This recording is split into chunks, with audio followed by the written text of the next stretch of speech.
Let's roll it. You want a meal monster? Come and get it! Oh my god. So Assassin's Creed Shadows came out back in March of 2025. This is a game whose lead up to launch was very messy. You know, it had a lot of elements that were going against it in terms of its marketing. And then the game actually came out, and, you know, it was met with the reception that I was expecting. If you're a fan of sort of more modern Assassin's Creed games, then it's something that's very in line with that. It doesn't really evolve or revolutionize that formula. It's just more of that.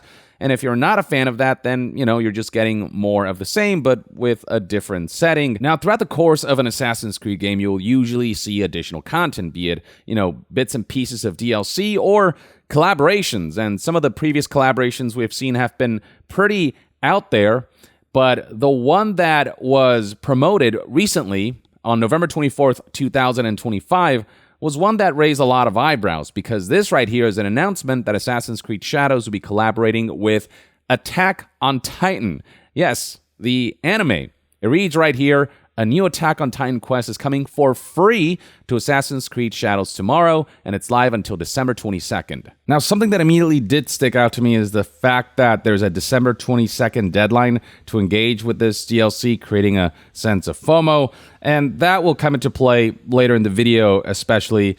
But aside from this, generally, you can see right here that this garnered a decent amount of attention. 1.3 million views, 11,000 likes, just this one tweet alone. And word about this spread far and wide. Attack on Titan being a fairly popular anime, and with its setting and its unique elements, making it into Assassin's Creed Shadows, paving the road for some potentially really cool gameplay and set pieces. So there was a lot of intrigue surrounding this particular collaboration. And here's what the trailer for that looked like.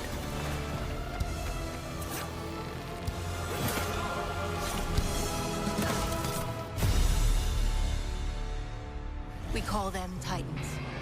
A monster that wields death on a scale you've never seen. We must rescue Gautwin before Albrecht and his fanatics force him to shift and destroy everything you've ever known. And if Gautwin succumbs, They'll have a Titan.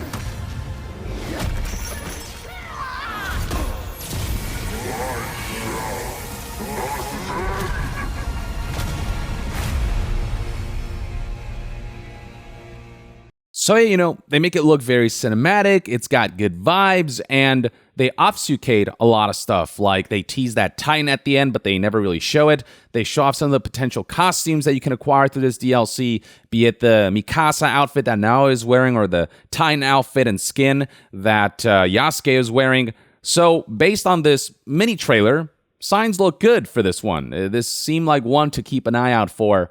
But then it actually came out, and people checked out the DLC and posted video footage online, and the reception was anything but positive. So one clip that's been going viral is this one right here that highlights one of the final set pieces of this DLC, where you actually come face to face with the Titan, except instead of being a terrifying moment, it comes across more like a comedy. It reads right here from Play4 Index, Assassin's Creed Shadows is getting slammed for its Attack on Titan crossover. Many players say the cutscenes and animations are among the worst seen in modern games, and you'll see why the second I play this clip. Let's roll it.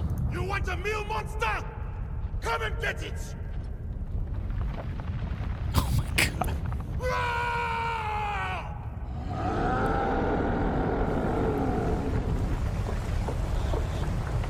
That scream did not match Yasuke's facial animation, like, at all. This all looks so, like, cobbled together. This looks like a prototype version of what this should have been. And then there's the Titan itself, which is more comical than terrifying. I must hurry. Oh my god, I mean, look at it. Yeah, so I think just that one visual allows you to understand just how awful this thing looks. Now, you know what does actually look gorgeous? The sponsor of today's video, KTC, makers of high-quality gaming monitors that are also offered at phenomenal value. What I've got for you right here is the KTC M27P6, a 27-inch mini LED display with really fantastic features that have enhanced both my gaming and editing experience through its really great color depth, brightness, sharpness, and more. This particular mini LED display has 1,152 dimming zones. So what that means is that you'll basically get those really deep blacks and really bright highlights that, combined with HDR with a peak brightness of 1400 nits, it'll make your colors and images just pop. Images will look super sharp and crisp too, with a 4K resolution paired with a smoothness of a 160 Hz refresh rate.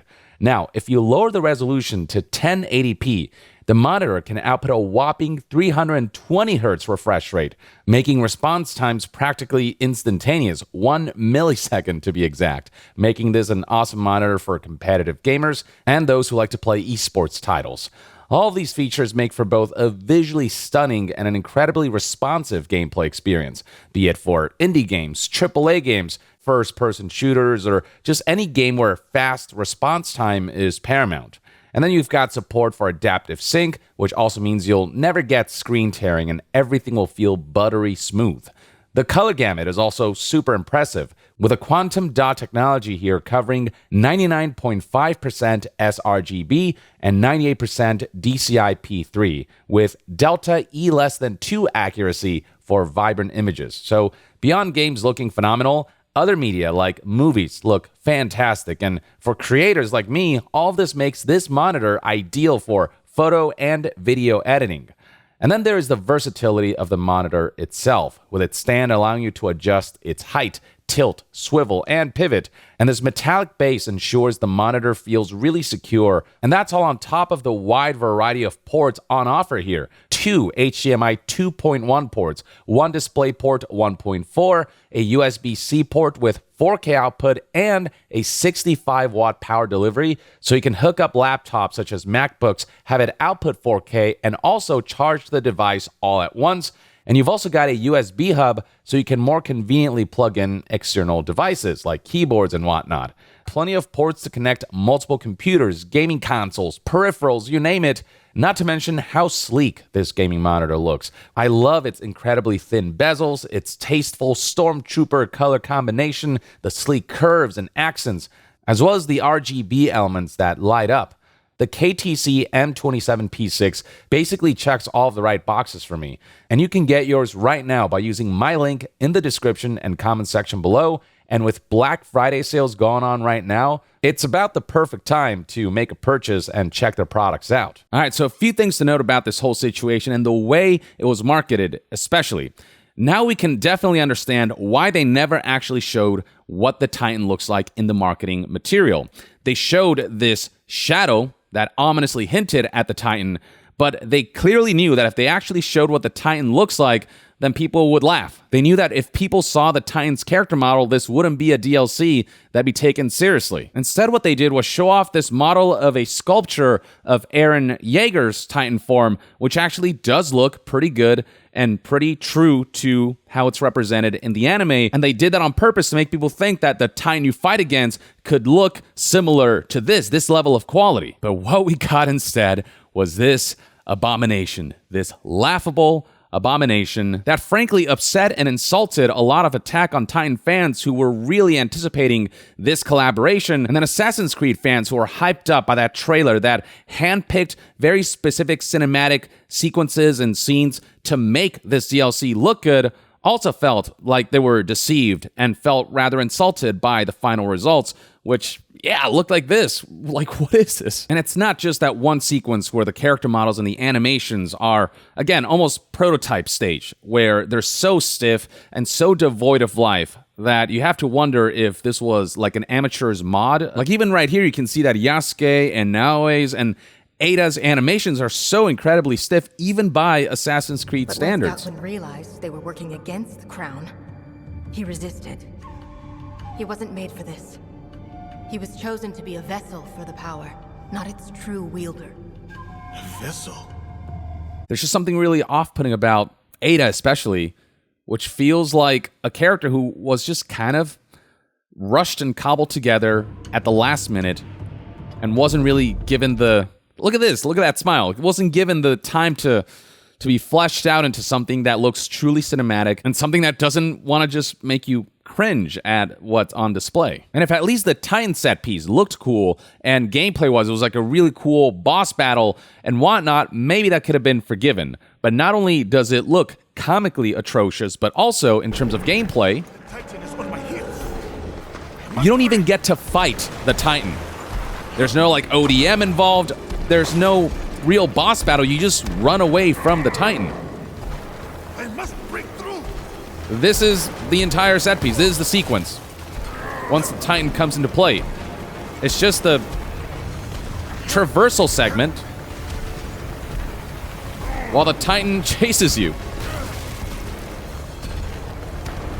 There's just not much in the way of thrills here. There's a complete waste of potential with what this collaboration could have been had they spent a lot more time really doing Attack on Titan and what you could do with that franchise in Assassin's Creed justice. But this is all you get. Now you might say, well, at the very least, the armor that's on display here looks cool. The fact that you can equip Naoe with Mikasa's outfit and Yasuke with this Titan-inspired skin, at least there's that, right? Well, there is the caveat of those elements are actually paywalled. The DLC and the content is free, but the cosmetics of this DLC you have to pay for, which is not how this was marketed, which is not what people were expecting with the way this was advertised. As the Hidden One highlighted here in a tweet expressing complete disappointment at this collaboration DLC, like, look at this, quest complete, now go to our store and buy your reward. What this Attack on Titan collaboration DLC ultimately ended up being was a huge advertisement for microtransactions, for cosmetic microtransactions. And this is where the FOMO comes into play. You have to spend money on these Attack on Titan costumes and skins if you want to keep them before the deadline of December 22nd, where after which, if you haven't purchased them, they might be gone forever. So they lure you in with this Attack on Titan collaboration and tell you that it's free, and then by the end, it turns out that the cool armor that they showed off in the footage, you don't get that at the end of the DLC. You don't receive that as a free reward. You have to go to the shop and spend real money on them. Oh, by the way, and also you have a deadline of December 22nd, so FOMO comes hard into play with this particular scheme. And maybe people will be more lenient if the actual content of the collaboration DLC, if this mini campaign was actually really well realized and offered a really phenomenal set piece sequence that did Attack on Titan justice, but instead it was just so shoddily put together. It was clearly just so rushed to release and not a whole lot of love and care was put into it that, yeah, this is paramount to insult. The way they hype people up through that trailer that hid a lot of the flaws and a lot of the ugliness of this DLC, the execution of the DLC itself just being so poor, and then the insult to injury is the way at the end, they don't even give you the armor for free, they make you pay. Once you complete the DLC, they give you a giant ad that says, all right, you want the rewards that you thought you were going to earn? Too bad. Go to the store instead and pay us more money. Here's a tweet from the Hidden One, who is an Assassin's Creed fan and decided to warn people about this collaboration, to not get too excited and to not, go out and get Assassin's Creed Shadows for this. Quote, I finished the Attack on Titan and Assassin's Creed Shadows collab, and safe to say that was a complete waste of time. It felt like a total mess. I had low expectations, but I didn't expect them to be that low wholly. Almost 90% of the entire collab quest is just very generic climbing and swinging with really poorly put together routes. I at least thought there would be a real fight with a Titan, but nope, you just run from it and that's it. And not to mention, the Titan looks utterly hideous. You literally fight the freaking gods in AC Origins. You fight mythical beasts in Odyssey. You fight dragons and deities in Valhalla. They didn't even bother to do this for the Titan. And that's the thing, it's well within Ubisoft's capabilities to create an epic Titan battle.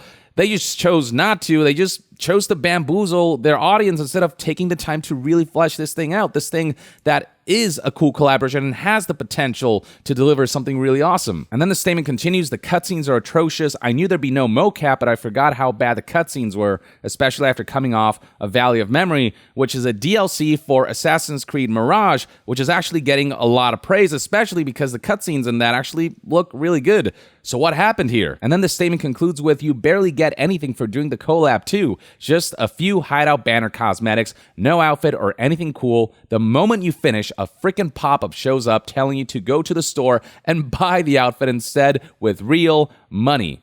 DBD Collab was better, and so was a Critical Role. 4 out of 10, I don't recommend. And yeah, I mean, plenty of headlines highlighting the fan backlash and how folks have taken to calling this an abomination or, atrocious, so on and so forth, which is such a stark contrast to the Valley of Memory DLC for Assassin's Creed Mirage, which, adds like genuine substance to the story, and the cutscenes are really being praised, and just like the dissonance is crazy. What could have been a really tremendous collaboration ultimately ended up being such a low-effort cash grab. It ultimately ended up taking advantage of fans' expectations, abusing people's hype, marketing in deceptive and conniving ways to hide the true nature of this DLC, and then to not even provide the rewards that are advertised after saying this is a free DLC, and instead it being a huge ad for the microtransaction store, which now has the Attack on Titan cosmetics I have to pay for. I don't blame fans of either Assassin's Creed or Attack on Titan for feeling dejected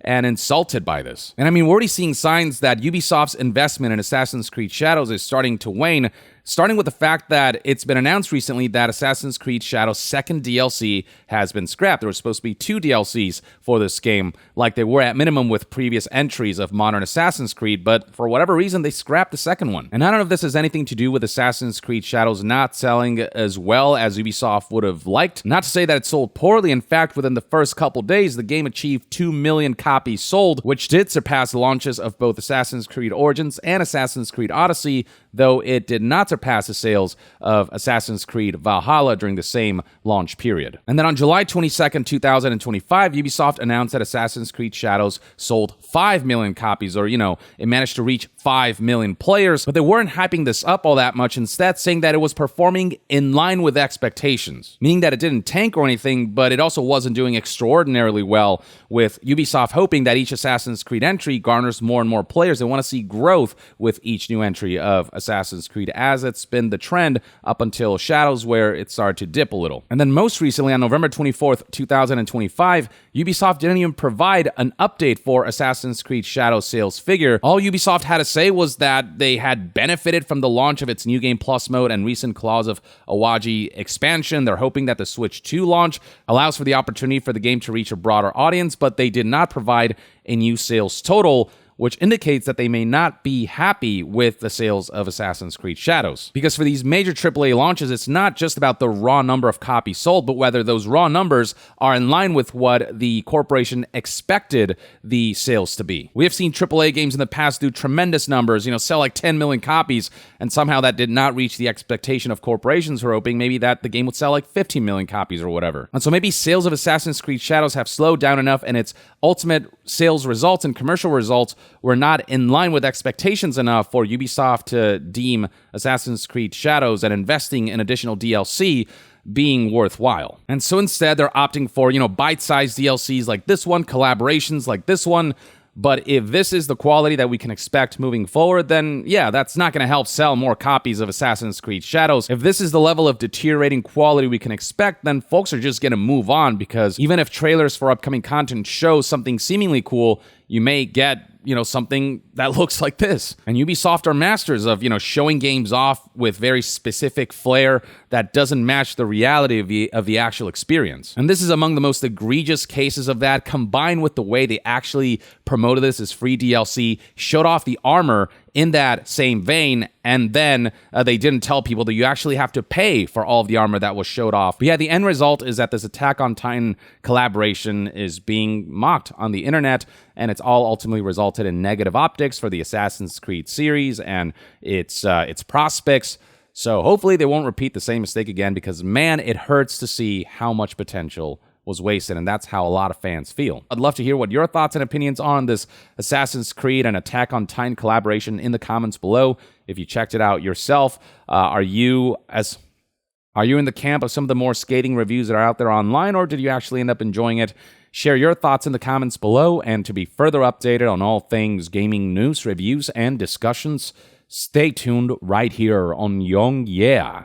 I'll see you guys next time. Young out.